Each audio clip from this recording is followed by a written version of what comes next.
Well, hearing your story the past 30 years has been amazing, and it's been inspiring to me. It's kind of helped our church in so many different ways.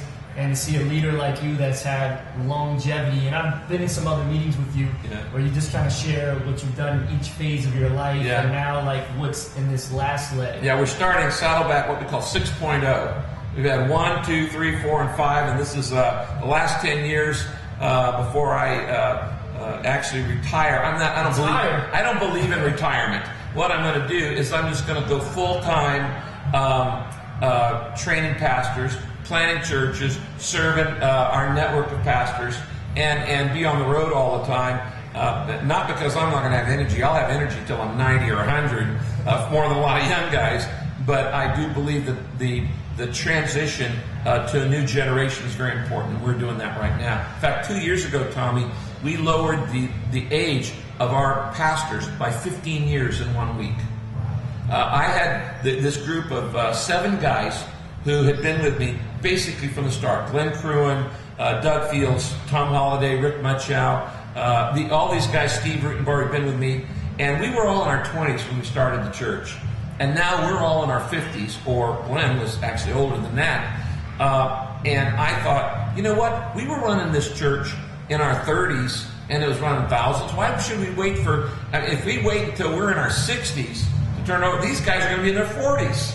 And so I don't want to do. So we brought in the next generation that we've been mentoring and training, and we said, all of our guys, we're no longer running the church anymore. We're just mentors. We're going to be elders, and we're going to spend all of our time mentoring you guys.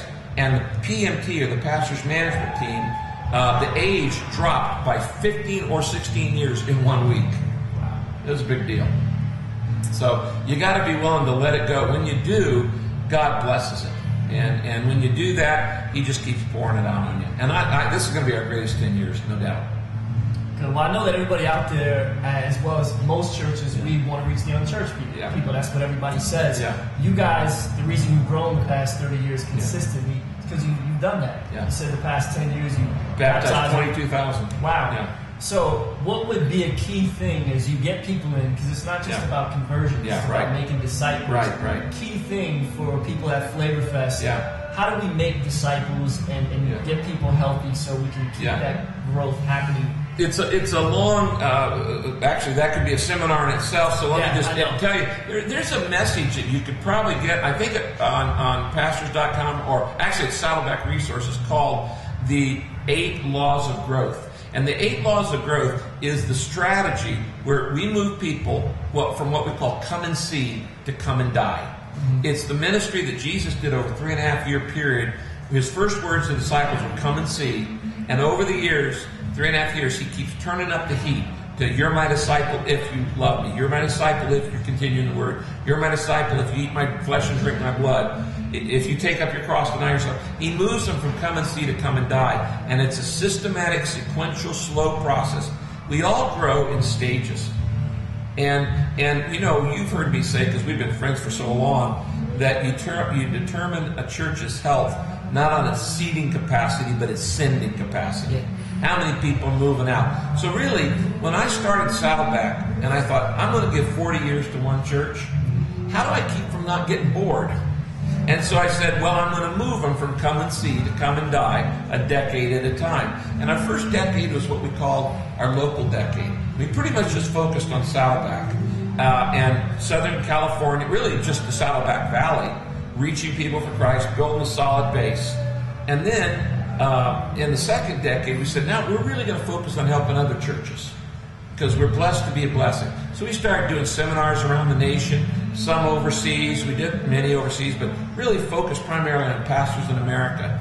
And then in the third decade, we said, now we're going international.